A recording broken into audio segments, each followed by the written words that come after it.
I'm Natalia, 32, and I earned the Medal of Honor after 10 years in the Army, something no one in my family ever saw coming. For most of my life, I did everything they asked. Good grades, no trouble, always the reliable one. But when I enlisted, they cut me out of their lives, called me a disgrace, and meant it. That day, I made a choice I'd never take back. Have you ever been dismissed or rejected by the people you thought would always be there? Drop your story in the comments, I promise, you're not the only one. Before I get into it, let me know where you're watching from. And if you've ever had to walk away from someone who stopped seeing your worth, hit like and subscribe. Because what happened next, they never saw coming. My name is Natalia Freud. And for most of my life, I was exactly who they wanted me to be. My father, Dr. Leonard Freud, was a vascular surgeon with a reputation so meticulously managed you'd think he was running for office. My mother, Elise, gave up her concert pianist career when she had me, but she never gave up the belief that every move we made had to be perfect. If you didn't get into the right schools, didn't wear the right clothes, didn't speak the right way at the right events, you weren't just letting yourself down, you were embarrassing the family. We lived in a 5-bedroom colonial in West Hartford, Connecticut, on a tree-lined street where everyone's lawn looked professionally trimmed and every mailbox bore a name you were supposed to recognize. Our world wasn't about warmth. It was about presentation. I learned early how to perform, not on stage, but in life. Private schools, cotillion, classical cello, mock trial. By middle school, I had a GPA my parents could brag about at galas, and a vocabulary curated to impress their friends at dinner parties. My younger brother, Max, came along when I was 7, and from the beginning, he was nothing like me. He had no patience for polish. He got into fights at school, stopped wearing his uniform tie by 4th grade, slammed doors when they criticized him. My mother called it his phase. My father just ignored him. Whenever Max blew up, I was the one who buffered. I'd pick him up from the principal's office. I'd cover for him when he skipped piano practice. I'd talk my mom down when she spiraled, which happened more often than anyone outside our home knew. One year, when I was 14, my mom locked herself in the bedroom for 2 full days after Max got caught shoplifting from the mall. I sat with her the second night, in the dark, listening to her whisper about how she'd failed as a mother. My father was out of town at a conference. Or at least, that's what he said. I made dinner for Max. I cleaned the house. I kept everything running. No one ever asked me how I was doing. By high school, I was the one with the spotless transcript and a resume full of leadership roles. My parents made sure I knew what was expected: Ivy League, medical school, maybe law if I insisted on being difficult. But there was one thing I never said out loud, that somewhere deep down, I didn't want any of that. It started small. A school field trip to a local Air Force base. I remember watching the officers, the way they stood, the way they moved, the quiet confidence they had. They didn't seem to care about appearances. They cared about mission, about purpose. I started researching military careers in secret. Late at night, after homework, after practice. I told myself it was just curiosity. It wasn't. The more I read, the more something in me clicked. Structure, discipline, camaraderie, service. Not for the image, not for the applause, but because it meant something. By junior year, I knew. I didn't want a legacy. I wanted a life that was real. I started talking to a recruiter from the Army, pretending it was for a civics project. He asked me questions no one else ever had. Why did I want to serve? What kind of leader did I want to be? What did I want my life to stand for? The answers came faster than I expected. Still, I kept it quiet. I knew what would happen if my parents found out. They had spent my entire life grooming me for one version of success. The idea that I would trade Harvard for a pair of combat boots? It would have been unthinkable to them. So I played my part. I kept my grades up. I applied to every school they asked me to. I smiled through college tours and nodding conversations with alumni they introduced me to at parties. But in the background, I was filling out my application for West Point. When I got the acceptance letter, I didn't tell them right away. I remember the moment I held the envelope. Thick cardstock.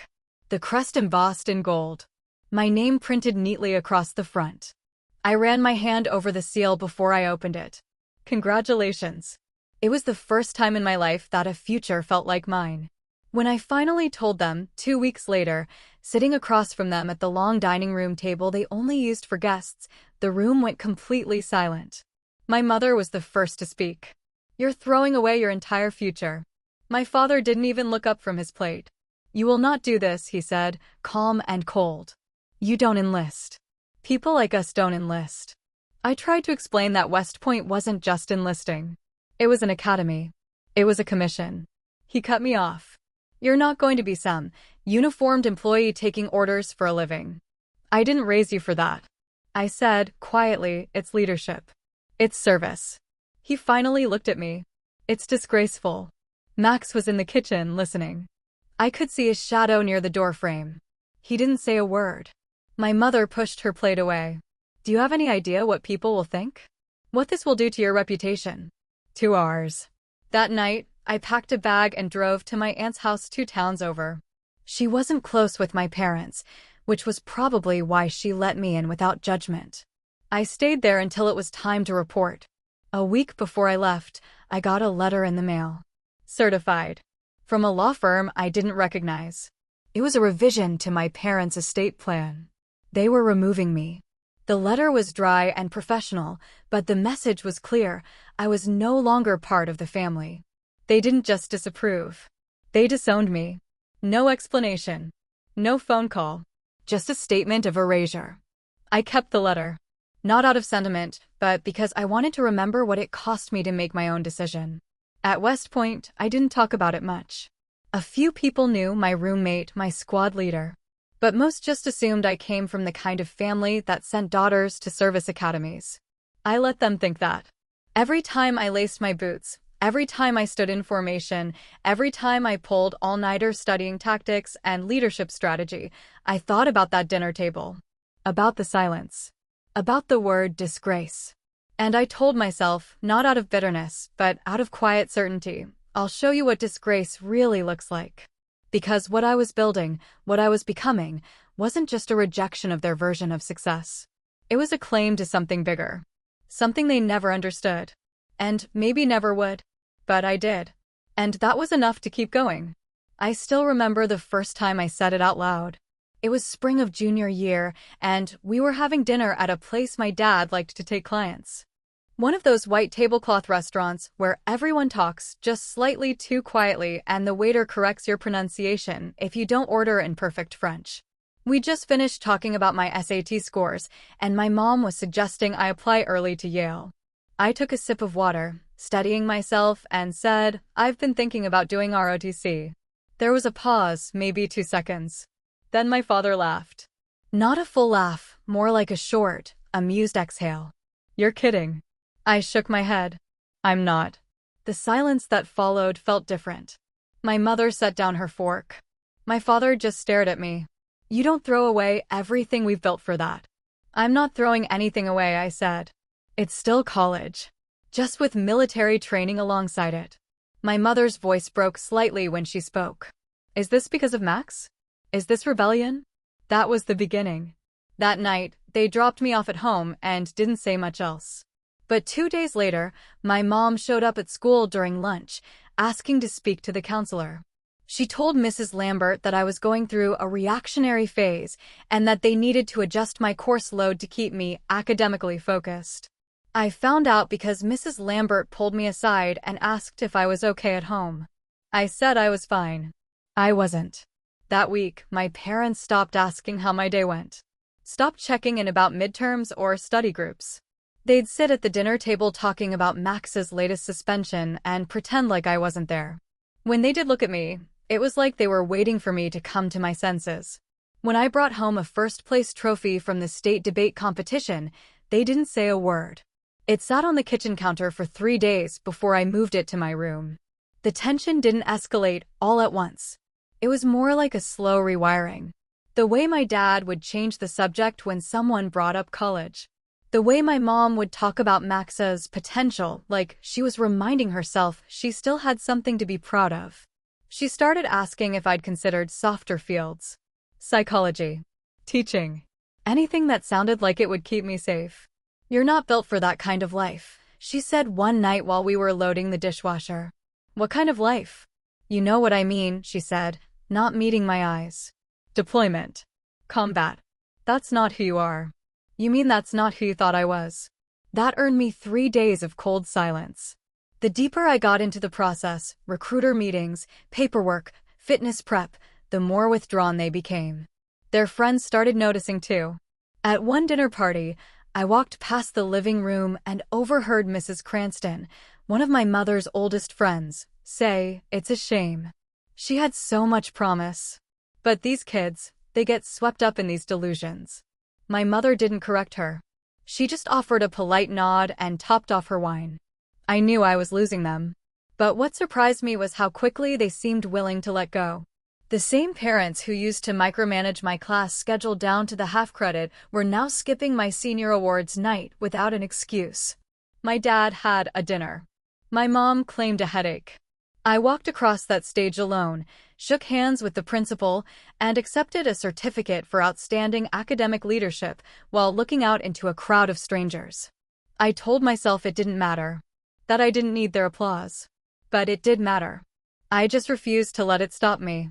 Around that time, I started training early mornings with 2 other applicants who were also going for academy slots. There was a public park a few miles from the house, and we'd meet there just after dawn to run drills. My mom would peek out the window some mornings and watch me leave. Never said anything. Just stood there. One afternoon, I came home to find my acceptance letter to West Point open on the kitchen counter. The seal broken. My dad was in his office. I knocked once, then walked in. "You opened my letter." "It was addressed to this house," he said flatly. "I have every right." "You had no right to do that." He leaned back in his chair and folded his arms. "So, it's real now. You're really doing this." "I am." He stared at me like I was a stranger. "Well," he said finally, "don't expect us to be there when it falls apart." It didn't fall apart. I graduated top of my class. I passed every clearance, every exam, every fitness requirement. And I left home without a single family member wishing me luck. The night before induction day, I called my mom. She didn't pick up. I left a message anyway. "Hey, I just wanted to say thank you for everything. I know you don't understand this decision, but I hope one day you'll see why it mattered to me. I'm heading out tomorrow. Love you." She never called back. A few weeks later, a friend from home texted me a photo from our local newspaper. It was a charity gala. My parents were in the photo, smiling, arms around each other, next to a caption that said, "Dr. and Mrs. Freud support local academic excellence." Beneath the image, a quote from my father: "We've always believed that higher education is the key to a stable and impactful life." I stared at that sentence for a long time. No mention of me. No hint that their daughter had just started her journey at one of the most rigorous leadership institutions in the country. They talked about excellence, but not the kind I was building. When commissioning day finally came, crisp morning, polished boots, gold bars waiting in a velvet box, I scanned the crowd one last time, hoping. They weren't there. A sea of proud parents held flowers and signs, hugging sons and daughters in their new uniforms. Tears, laughter, congratulations echoing across the field. I stood with my platoon, still, silent, focused. My commanding officer handed me my insignia and shook my hand. "Well earned," he said. That was the only affirmation I got that day. And maybe the only one I needed. Because even though my parents couldn't see it, something had shifted. Not just in my status or my uniform, but in my understanding of who I was and who I wasn't living for anymore. They were already gone. All that was left now was the mission. It had been 2 years since I left for West Point, and during that time, my parents had gradually shifted from silent disapproval to complete absence. We hadn't spoken since the day I left. I mailed them one letter during my first semester, just a short update, polite, careful, the kind you might send an acquaintance out of obligation. I never got a response.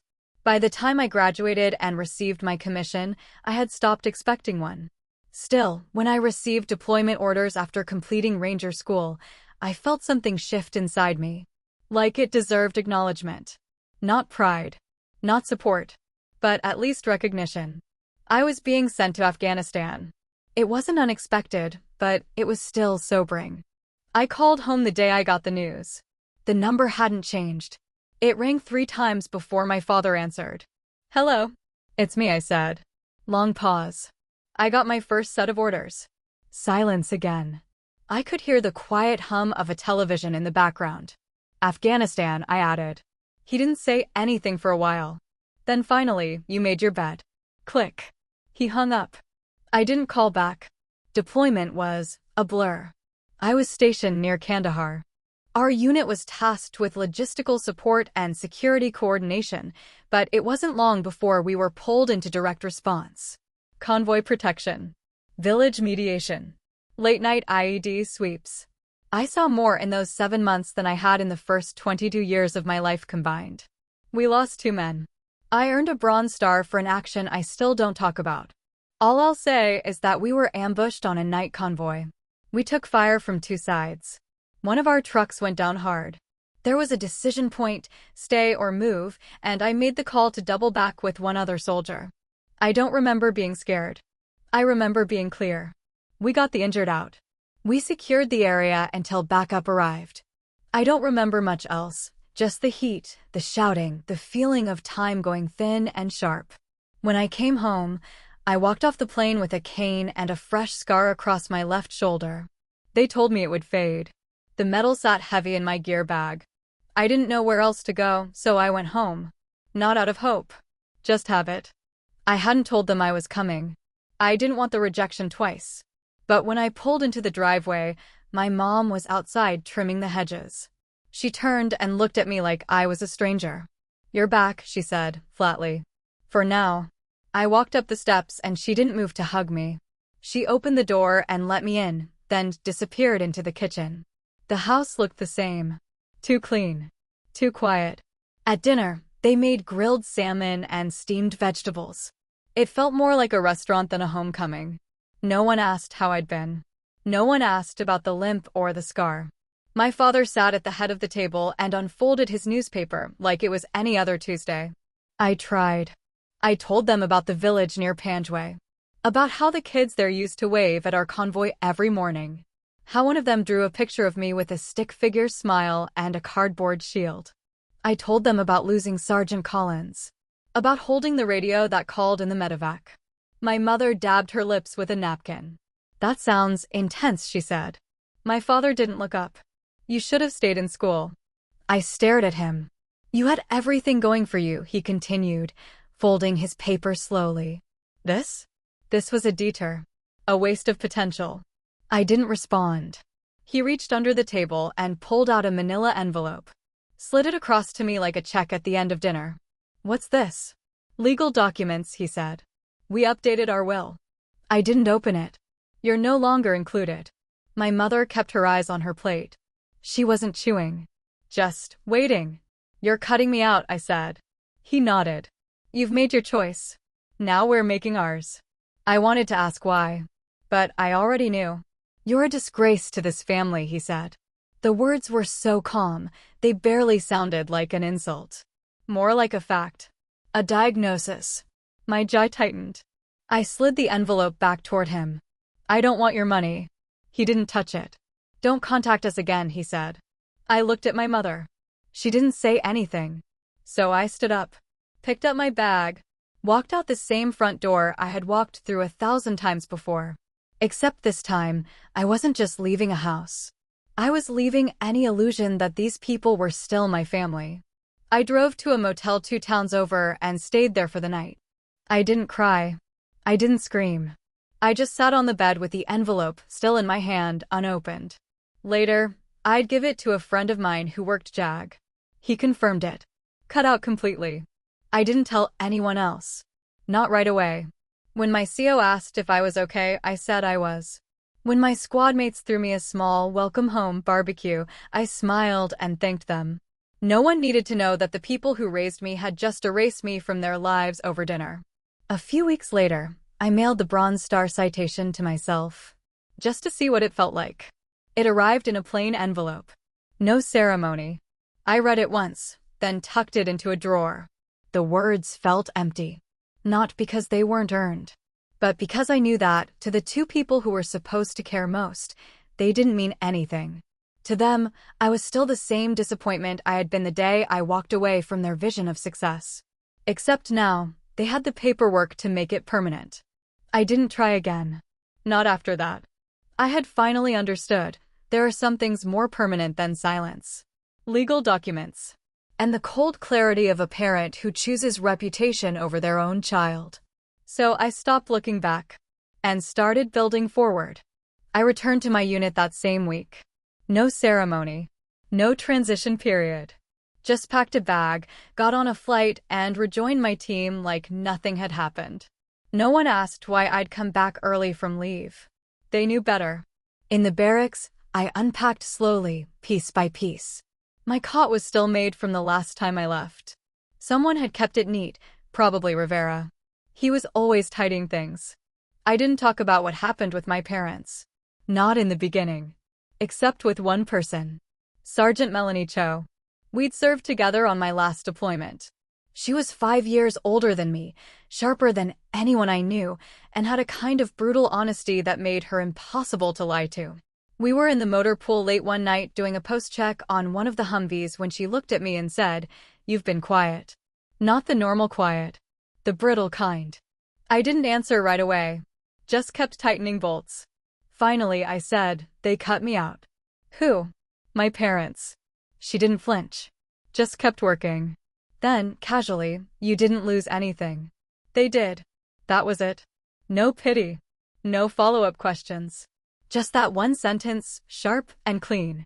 Like she was cutting away the rot with a scalpel. I didn't cry. Not that night.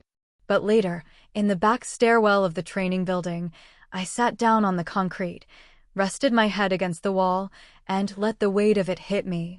It wasn't anger. Not yet. It was grief. Not the kind you shout about. The kind you carry.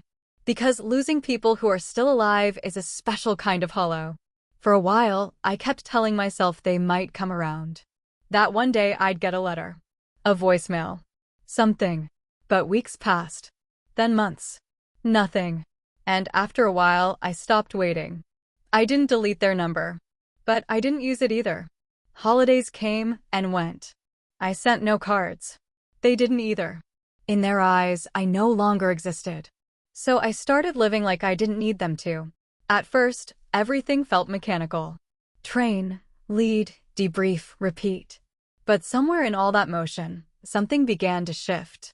The men and women I served with, the ones who stood beside me in places too dangerous to name, they became something else. Not coworkers. Not colleagues. Family. Not because we said it. But because we didn't have to. Because when rounds started flying, no one asked what school you went to or whether your parents approved of your life choices. They just asked if you had their back. And I did. Every time. Cho became my closest friend. We deployed together 3 more times. She had a way of spotting when things were off without making a show of it. When I got a mild concussion from a training accident and tried to brush it off, she cornered me in the hallway and said, "You can't lead anyone if your brain's rattling like a soda can." When a letter from an old high school friend showed up, the first piece of mail from home in years, she handed it to me without a word. She never asked what it said. It was short. A wedding invitation. I didn't go. But I did write back. Briefly. "Congratulations. Hope it's everything you dreamed of. Natalia, I didn't sign it with love." I wasn't sure I had any left for that version of my life. I built a different kind of rhythm over the next few years. One that didn't include birthdays or family reunions or holiday plans. Instead, it was patrol schedules, field briefings, deployment rotations. And in that structure, I found something my old life never gave me. Clarity. Every promotion felt earned. Every mission meant something. And when things went wrong, because sometimes they did, we didn't sweep it under the rug or pretend it didn't matter. We sat in a room, called it out, fixed it. There was no room for denial in our world. Only truth. Over time, I started mentoring younger soldiers. Ones who came in with similar stories. One girl, Private Mackenzie, told me during a late-night watch shift that her dad hadn't spoken to her since she shaved her head for basic. "He said I looked like a convict," she said quietly. Said I embarrassed the family. I looked at her for a long time. Then said, my father told me I was a disgrace the day I came back with a Bronze Star. She blinked. Then laughed. Guess they don't get it. No, I said. They don't. But we did. That was enough. I still thought about them sometimes. Not every day, but in moments. When I'd hear a piece of classical piano on the radio, or when someone mentioned Connecticut winters. Sometimes I'd remember things I hadn't thought about in years. My mom teaching me how to fold linen napkins into swans for dinner parties. My dad letting me sit in the back row of his lectures at the hospital, scribbling notes in a notebook I didn't understand. They weren't always cruel, but they were always conditional. And when I broke the condition, they disappeared. That's the part that stayed with me. How quickly love turned into silence. But eventually, even that faded. I kept deploying, kept leading, kept surviving. And the life I built without them started to feel like the only one that was ever truly mine. No one handed it to me. No one paved the road. But every mile was mine. And every scar earned. By the time I hit my 10th year in uniform, I'd been promoted 3 times, led dozens of operations, trained hundreds of soldiers. And not once had I looked over my shoulder wondering if they'd be proud. Because I already knew the answer. And it didn't matter anymore. I wasn't trying to prove anything. Not to them. Not to anyone. Just to myself. That I could lose everything I thought defined me and still become someone worth being. Not in spite of the loss, but because of it. 10 years in, my life looked nothing like the one my parents had mapped out for me. I wasn't a surgeon. I didn't own a house in Connecticut or attend fundraisers in tailored blazers. I didn't have a spouse in finance or weekends spent on the Cape. But I had something else. I had command. Respect. A record built on more than performance reviews and reputation. It didn't happen all at once. My career unfolded quietly, in places that don't make headlines, places where decisions are fast, stakes are high, and recognition is rare. But every mission built something. Every loss shaped something. I never sought medals. I didn't hang my commendations on walls. But I remembered every name, every face, and every call I'd ever had to make, the ones that meant someone wasn't going home.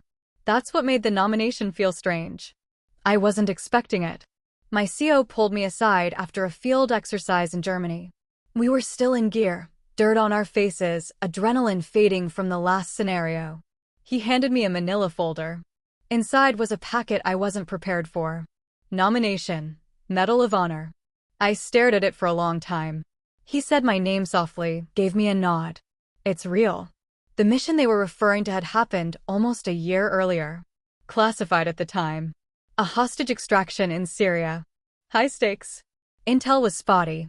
We went in on limited notice. One of our birds was hit mid-infill. I ended up on the ground with half the team pinned down, the others cut off completely. The decisions I made over the next 3 hours still keep me up some nights. But the hostages survived. So did most of my team. One didn't. Corporal Nathan Ellis. 24. Smart, fast, and always first on the radio.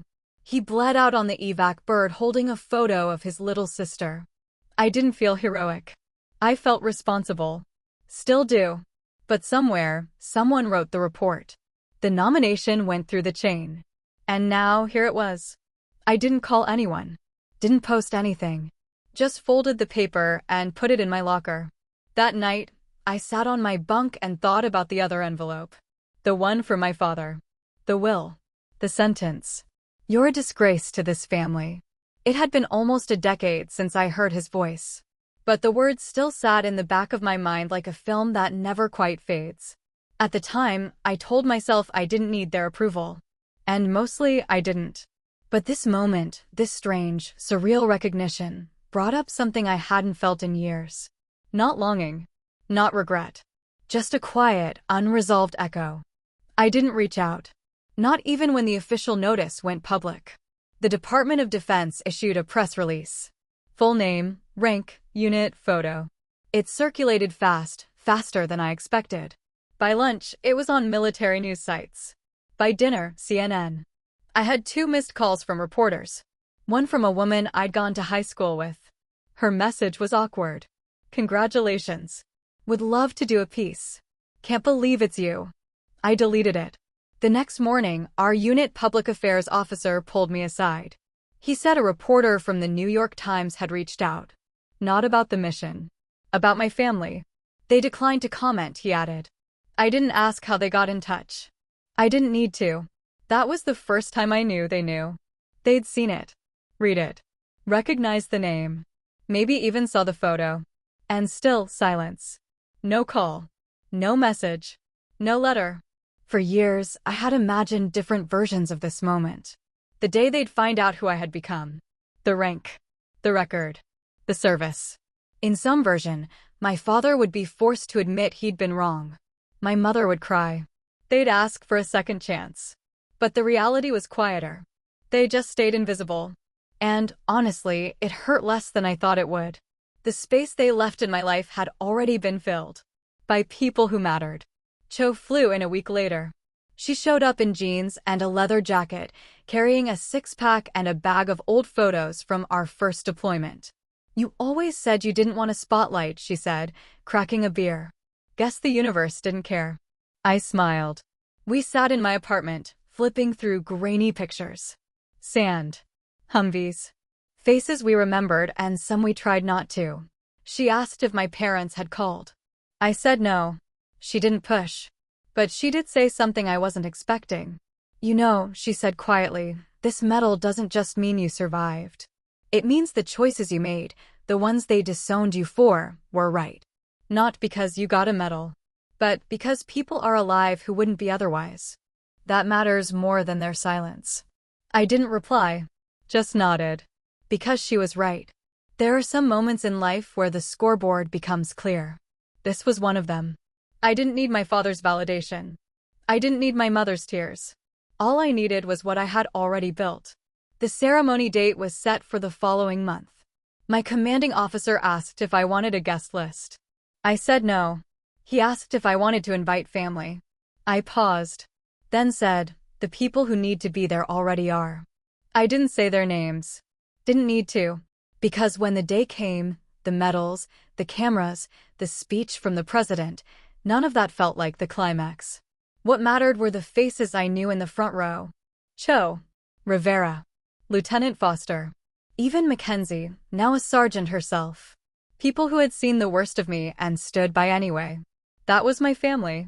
And as the medal was placed around my neck, heavy and still warm from the box, I didn't think about what I'd lost. I thought about what I'd built. And who I'd become when no one was watching. The girl they called a disgrace. Now standing on a national stage. Not to prove them wrong, but to prove myself right. It was almost 3 weeks after the ceremony when I got the message. I was off-grid for a while, decompression protocol. No press, no schedule, just quiet. I'd taken leave upstate, borrowed a cabin from someone in our unit. The kind of place where your phone barely works and the nights are actually dark. I wasn't trying to disappear. I just needed air. Most of the congratulatory messages had come through already by then. People I'd served with, former instructors, even a couple of officers I barely remembered from early postings. My CO had said they'd filter any media requests, but I kept my phone off most of the time anyway. The message came in the form of a voicemail. Landline. No caller ID. The voice on the other end was scratchy, older. Hi, Natalia, it's Mrs. Garland. I'm not sure if you remember me. We lived 2 doors down from your parents back in West Hartford. I just wanted to say I saw the news. You looked incredible. Your mother was outside when it aired. Sitting on the porch. She cried. I don't think she knew anyone could see her. Your father, he didn't say a word. Just stared at the screen. Anyway, I thought you'd want to know. She hung up without saying goodbye. I sat on the edge of the bed for a long time after that. Not because I didn't know what to feel. Because I knew exactly what it was. Vindication. Not the loud, triumphant kind. The kind that settles in your bones. Quiet. Heavy. They saw it. The uniform. The podium. The medal. Me, standing next to the President of the United States. For 10 years, I had no idea if they even thought about me.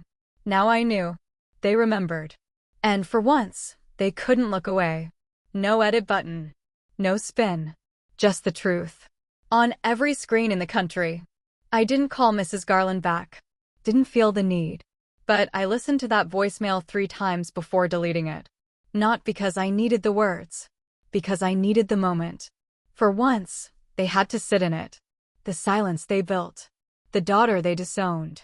Now honored in front of the nation. I kept thinking about that dinner table. The envelope. My father's voice when he said, "You're a disgrace." And now, after everything, the disgrace was being broadcast to every home in America, except this time, he couldn't control the narrative. I heard from a few more people after that. An old teacher emailed me. Said my mother had stopped by her house, by accident, a few days after the ceremony. Spoke in circles for half an hour. Never mentioned my name. But cried when she left. One of my high school classmates reached out on social media. Your dad looked stunned. We were watching at the bar, and someone had to tell him to sit down. I didn't respond to any of them. I just let the silence do what it does best. Expose things. Break patterns. Make people squirm. It's funny how long it took for the consequences to land. I had spent so many years wondering what it would take. What would finally make them see? Turns out, it wasn't the deployments. Or the Bronze Star. Or the years I held teams together in places they couldn't pronounce. It wasn't the leadership roles, the citations, or the loss. It was the public recognition. A camera. A medal. A stage. I used to resent that. But by now, I understood it. People like them don't respond to personal growth. They respond to spectacle. And this one, they couldn't ignore. I don't know what they said to their friends. Maybe they spun a version. Claimed we were estranged, but hoping to reconnect. Maybe they said nothing. Maybe they're still sitting in that same silence, just on the other side of the screen. I do know that their world changed that day. Not because I won something. Because they lost the ability to deny it. I was never the failure. They were. And now everyone knew. There's no estate plan that erases that. No folded napkin or piano recital that can distract from what the whole country saw. A daughter they cut out of their lives, standing where they never thought she'd be. I went back to base a few days later. The moment had passed, but the weight of it lingered. People looked at me differently.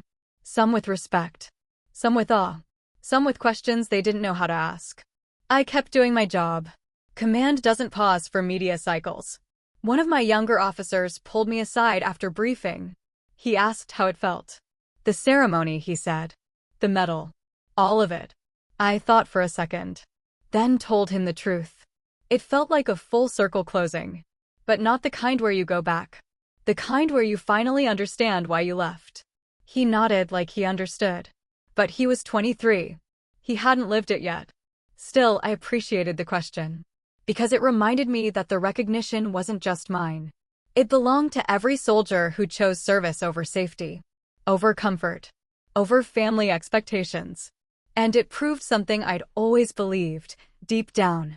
You don't need a perfect past to build a meaningful future. You just need the will to keep going. And the clarity to know who you are, even when no one else does. A few nights later, Cho and I sat on the base roof, drinking bad coffee and watching the lights from the flight line. She asked if I ever thought about calling them. I shook my head. I don't want an apology that's only happening because the cameras showed up. She didn't argue.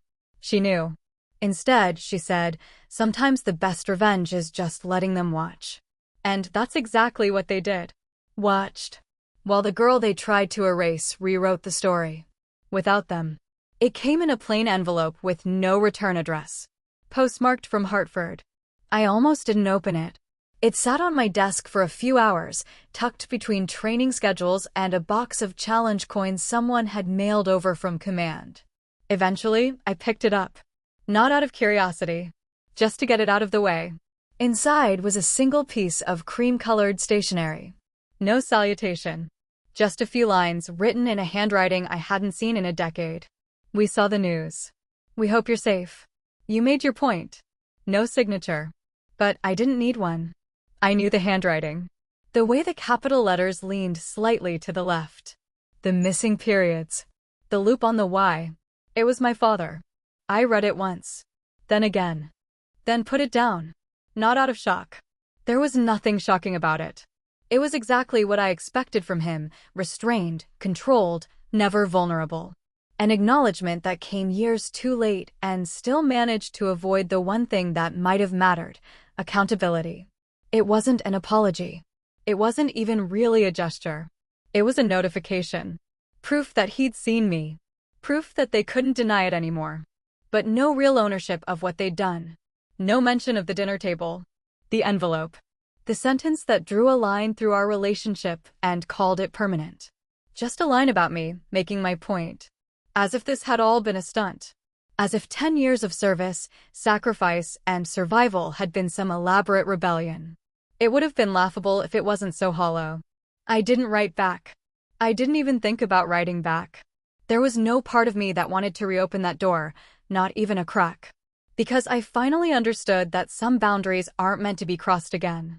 Some closures come without conversation. And this was one of them. Still, something about that letter settled something inside me. I didn't feel angry. I didn't feel hurt. I felt clean. Like I had finally put down something heavy I didn't realize I was still carrying. All those years, I thought I'd moved on. Built a new life. But part of me had still been holding that silence, gripping it too tightly, like if I let go, the truth would somehow slip away with it. Now, I didn't have to grip anything. The truth had been seen. By them. By the world. And by me. I tucked the letter into a drawer I rarely opened. Not out of sentiment. Just to keep it somewhere real. Proof that even when people don't say what you deserve to hear, they still know what they did. A few days later, I told Cho about it. We were grabbing lunch on base, cafeteria trays, shipped coffee mugs, the usual. I mentioned it halfway through a story about a new lieutenant who kept mispronouncing acronyms. She stopped mid-bite.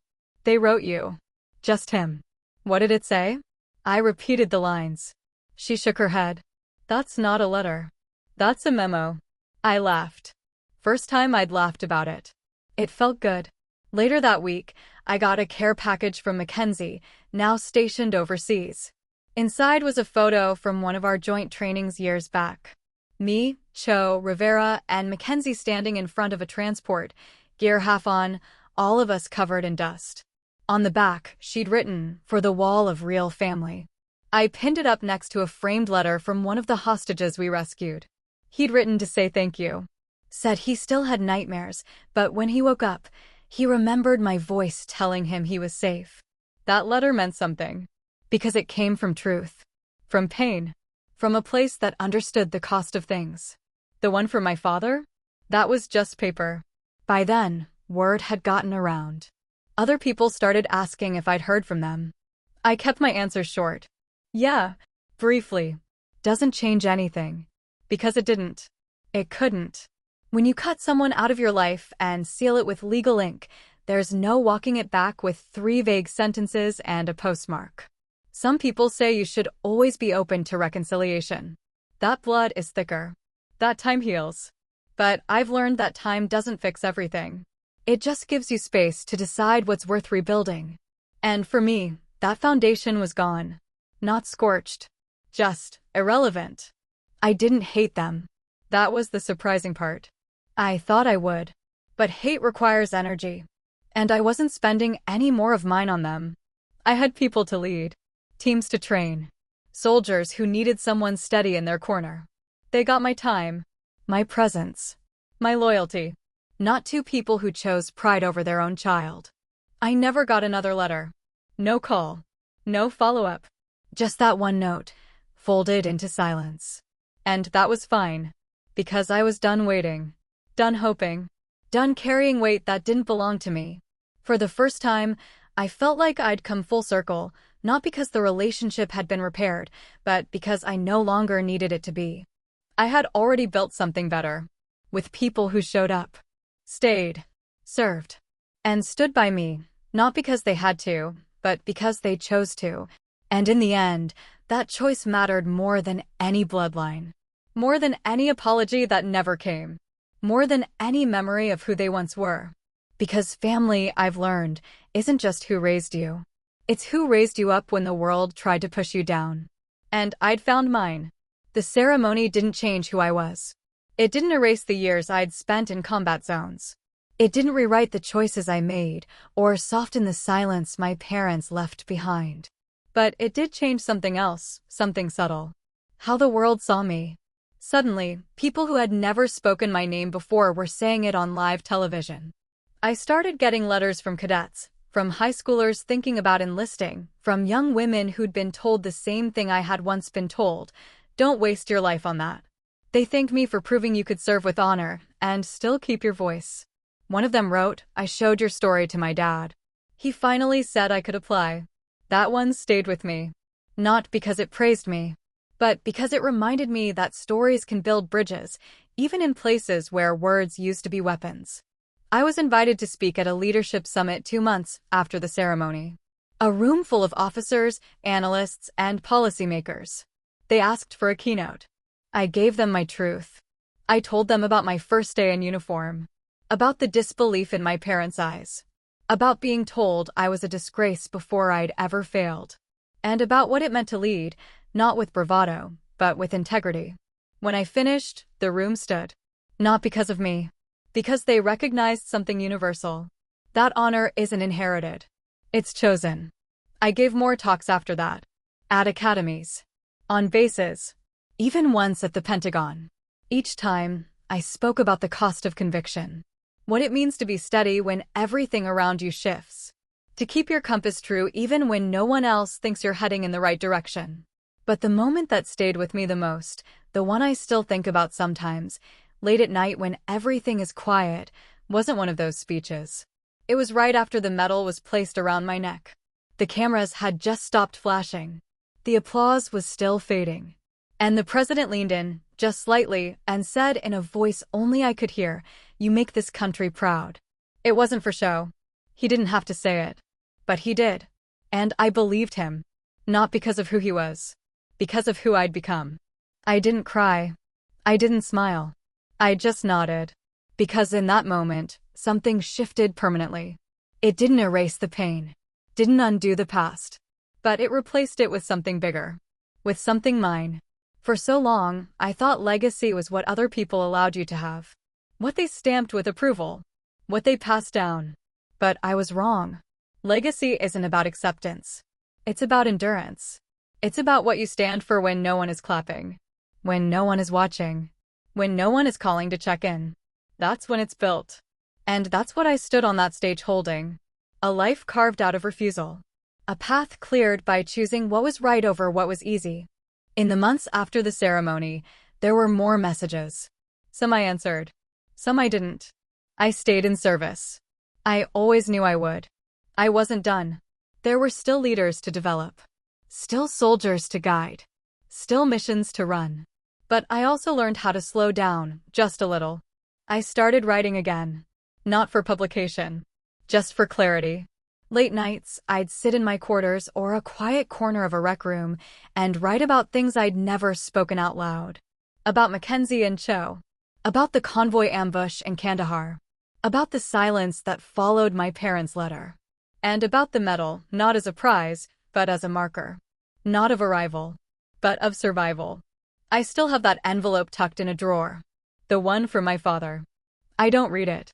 But I don't throw it out either. Because it reminds me that what we survive doesn't define us. How we carry it does. Every now and then, someone still asks if I ever think about reconnecting. My answer is always the same. I don't need to. The life I've built, the people I've chosen, that's the family that counts. And I'm proud of it. Proud of every mile that got me here. Not because it was easy, but because I did it anyway. Without applause. Without permission. And that's what I want people to know. Not just about me, but about themselves. That even when the people who should have loved you the most walk away, you still get to become someone worth knowing. Worth remembering. Because the best kind of legacy isn't the one you inherit. It's the one you earn. And I earned mine. Every step. Every scar. Every silence. So no, I don't need their pride. I don't need their name.